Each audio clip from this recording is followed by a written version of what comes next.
Generalmente tratan de agudizar las diferencias internas en el plano cultural. Esto es importante. Es decir, en el plano cultural, claro, por ejemplo, el fenómeno religioso siempre ha jugado un papel importante en esto.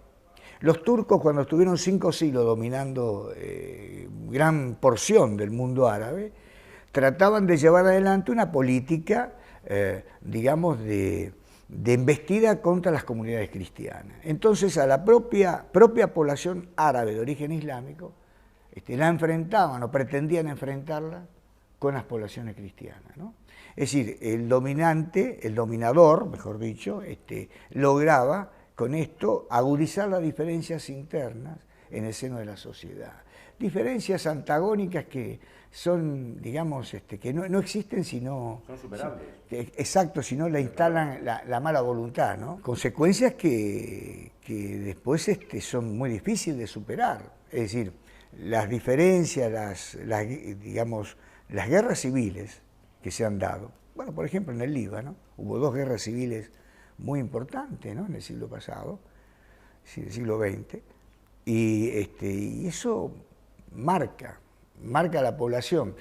Una guerra civil donde el fenómeno religioso también jugó un papel determinante, pero digamos fue utilizado, ¿no? Porque en realidad en el Líbano lo que ocurrió, por ejemplo, en los enfrentamientos en el año 1975, cuando comienza esa segunda guerra civil en el país de los Cedros, en realidad lo que había era un sector nacionalista, progresista, revolucionario, que se nutría de los partidos socialista, progresista libanés, el movimiento nacerista, el movimiento baasista, una agrupación local que se llama en árabe Hasb el-Qawmi Suri, movimiento nacional sirio, que pertenecía a un líder histórico de esa comunidad que fue Antun Saade. Bueno, todo ese sector luchaba en contra de los sectores del privilegio, donde estaba la falange libanesa, el partido de Camil Jamou,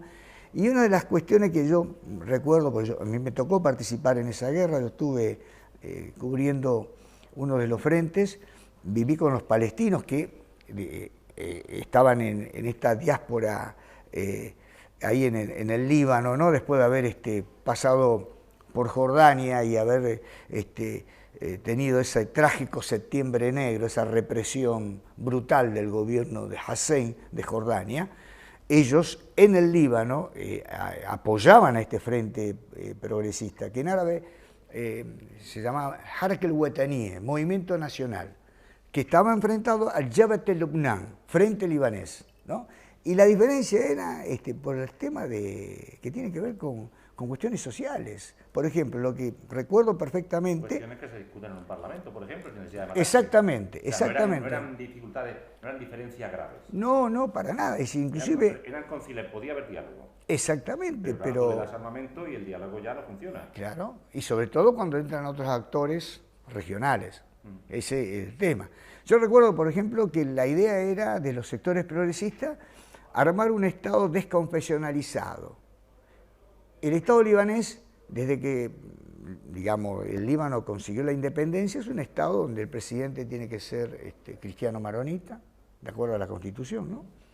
El primer ministro musulmán sunita y el presidente del parlamento musulmán chiita. Es decir, hay un Estado confesionalizado. Entonces, lo que planteaba este grupo, digamos, este movimiento progresista es terminar con esa división confesional del Estado, ¿no?